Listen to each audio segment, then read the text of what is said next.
E chegou a hora da nossa entrevista ao vivo e nós vamos falar sobre a COP29. O Brasil, gente, se comprometeu a reduzir as emissões de gases de efeito estufa em até 67% até 2035. A meta anterior era de 59%. Isso é muito?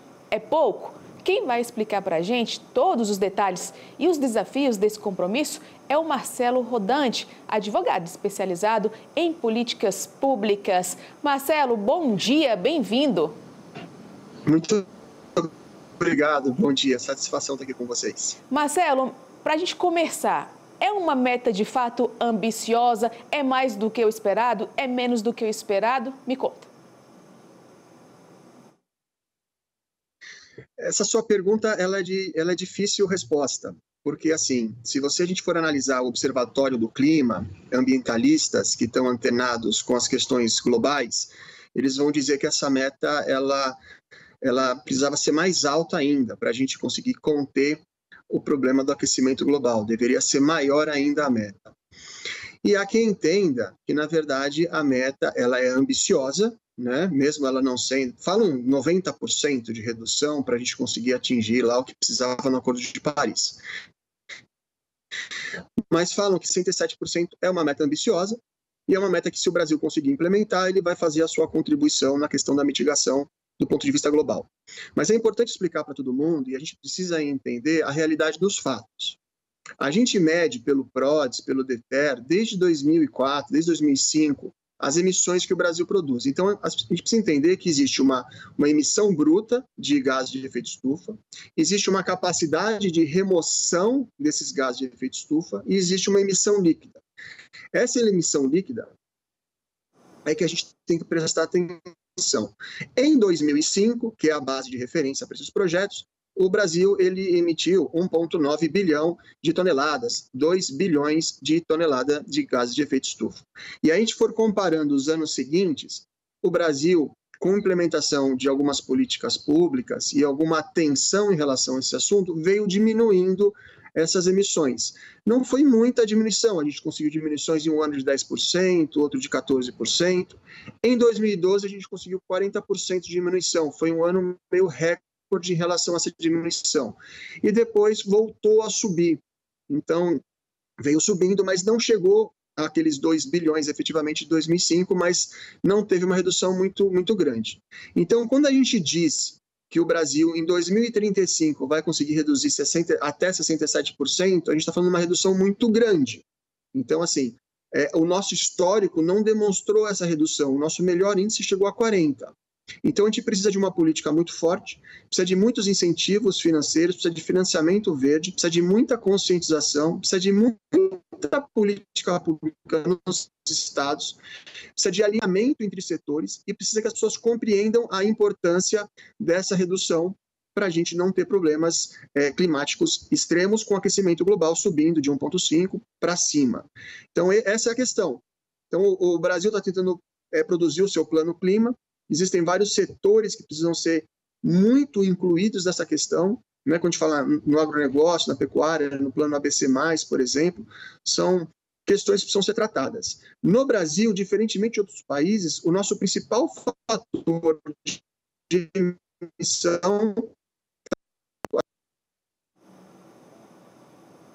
Eita, estamos tendo um probleminha aí técnico, né, com o Marcelo Rodante, que é advogado especializado em políticas públicas e mudanças do clima, para falar sobre as metas aí do Brasil, que anunciou, né, a meta climática de até 67% de emissão de gases de efeito estufa até 2035.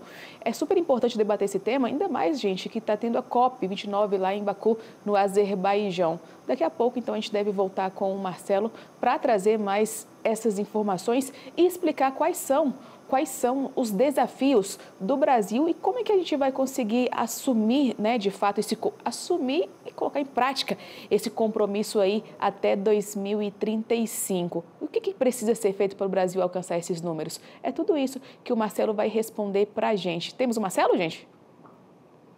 Antes da gente ir para o Rio de Janeiro explicar sobre a segurança em relação ao G20, nós estávamos conversando aqui com Marcelo Rondante, que é advogado especializado em políticas públicas e mudanças do clima. Agora ele volta para complementar essa entrevista. Marcelo, está de volta. Eu quero que você continue falando para a gente aí quais são os desafios, então, que o Brasil enfrenta para conseguir, né, essa redução de fato aí até 77% das emissões. Então, o Brasil tem esse desafio de chegar a 67% das emissões em 2035 e, como eu explicava, o nosso histórico, ele é um histórico de muito desafio, né? Então, a gente conseguiu fazer algumas reduções, depois voltou a aumentar, e o principal ponto de emissões no Brasil está ligado ao desmatamento. E na transição energética a gente vai muito bem.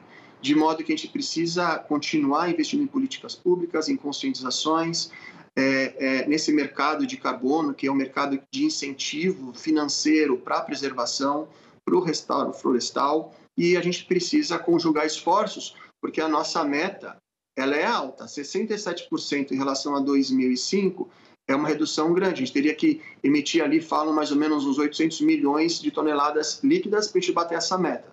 E lembrando que o objetivo é a gente, uma hora, conseguir chegar na neutralidade, ou seja, que as emissões e remoções sejam equivalentes. Então, a gente tem muito chão pela frente. Política pública, conscientização, programas sérios, conscientização da população, conscientização dos governantes, parar com o negacionismo climático e conseguir colocar essa meta em prática. É um desafio que o Brasil tem e que continua tentando fazer da melhor forma possível. Tem que estar todo mundo unido para conseguir alcançar essa meta, como você mesmo falou, que se levar em consideração tudo que já aconteceu até o momento, é uma meta difícil de se alcançar. Mas eu quero ver com você o seguinte, Marcelo, como é que o Plano Clima, o pacto entre os três poderes pela transformação ecológica, né, eles podem ajudar na implementação dessa meta, hein? Olha, quando a gente fala nesses pactos de transformação ecológica, a gente está falando do que tem de mais moderno e do que tem mais necessário, que envolve a biodiversidade, envolve os municípios, os estados, os corredores verdes, a gente está falando em transição energética, a gente está falando, enfim, na biodiversidade como um todo, a questão hídrica, esse olhar para a questão ambiental de uma maneira muito clara. Os três poderes eles têm que estar alinhados em relação a isso, tanto o legislativo, o executivo quanto o poder judiciário, eles têm que conjugar esforços e um não pode atrapalhar o outro. Eles têm que conjugar esses esforços para que isso possa ser uma realidade. O Plano Clima está sendo construído, mas ele vem aí com diversos pontos que já trazem uma ideia do que a gente pode trabalhar.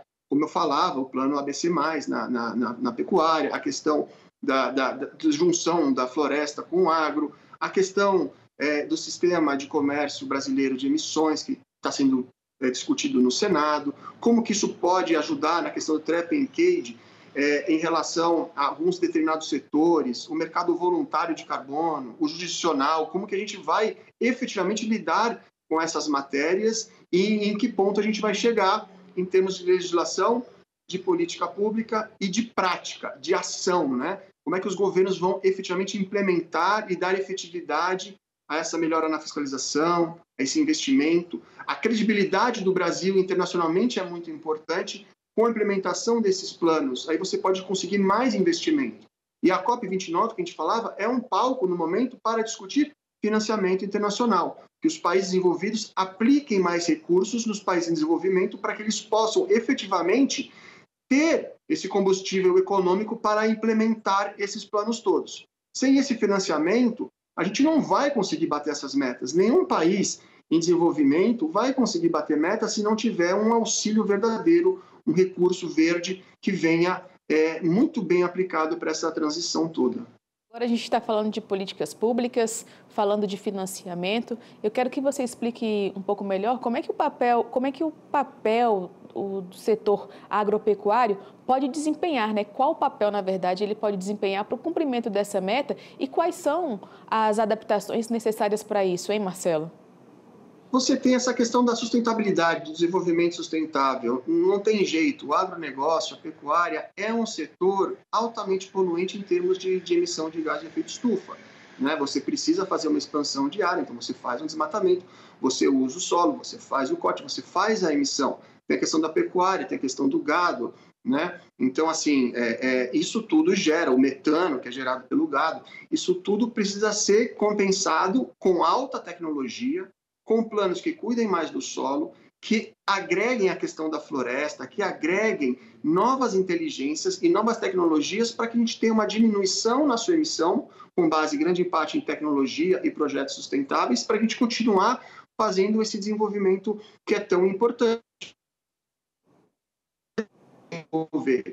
Né? Senão a economia ela vai ser terríveis. Porém, essa compensação, esse ajuste ambiental, ele precisa vir. E ele vem o quê? Com tecnologia, ele vem com informação, ele vem com programas que possam ensinar e mostrar para os proprietários de terras, para os pequenos, para os médios, para os grandes, como que eles podem implementar essas mudanças e como que eles podem ter desenvolvimento sustentável, como eles podem ter auxílio financeiro também para fazer essas adaptações e essas mudanças nas suas formas produtivas. E é isso que o Brasil precisa investir a partir de agora, com financiamento, com tecnologia e com compartilhamento de informação e com ação prática. A gente precisa implementar um desenvolvimento mais sustentável. Do contrário, a gente vai manter aqueles índices de emissão de gases de efeito estufa que vêm se acumulando na atmosfera e vêm gerando o aumento da temperatura. Agora, Marcelo, a gente viu recentemente a redução no desmatamento da Amazônia, também do Cerrado, e eu quero saber o seguinte, como é que isso, de alguma forma, pode servir de modelo para as outras áreas e setores econômicos, hein? A gente tem que apostar nessa questão de comando de cadeia e controle, né? Então, a fiscalização ela é muito importante em todos os nossos biomas, no bioma da Mata Atlântica, no do Cerrado, no Pantanal, no Amazônico, todos eles têm que ter uma fiscalização mais assídua. Assim como eles também têm que ter um investimento, um financiamento, que a gente volta a falar nesse assunto, para que possam haver os projetos. Então, os fundos são muito importantes e o incentivo a esses fundos. Então, projetos de RED+, né, que são de redução das emissões por conta do desmatamento, da degradação, são projetos muito importantes. Os estados precisam fazer as suas implementações desses projetos, né?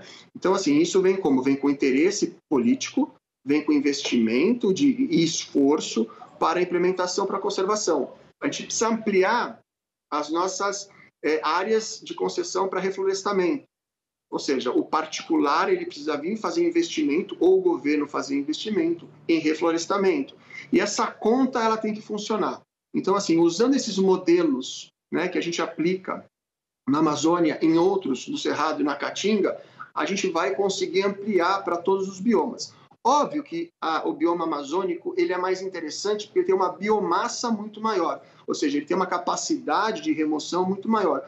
Mas os outros biomas também podem ser utilizados, eles também podem produzir bons resultados e eles também têm que ser acionados nesse sentido. Muito embora, repita, a Amazônia ela tem uma condição natural que seja mais propícia, mas isso não descarta os outros biomas de também terem os seus projetos e os seus programas de solo, de captação de CO2, de melhora de recurso hídrico, de cuidado com a biodiversidade e por aí segue. Conversei com Marcelo Rodante, advogado especializado em políticas públicas e mudanças climáticas. Marcelo, muito obrigada. Espero que a gente possa voltar a conversar outras vezes, porque aí temos vários assuntos ainda. Teríamos, né, um bom tempo aqui para ficar conversando. Mas por hora eu te agradeço. Obrigada. Eu que agradeço. Um abraço.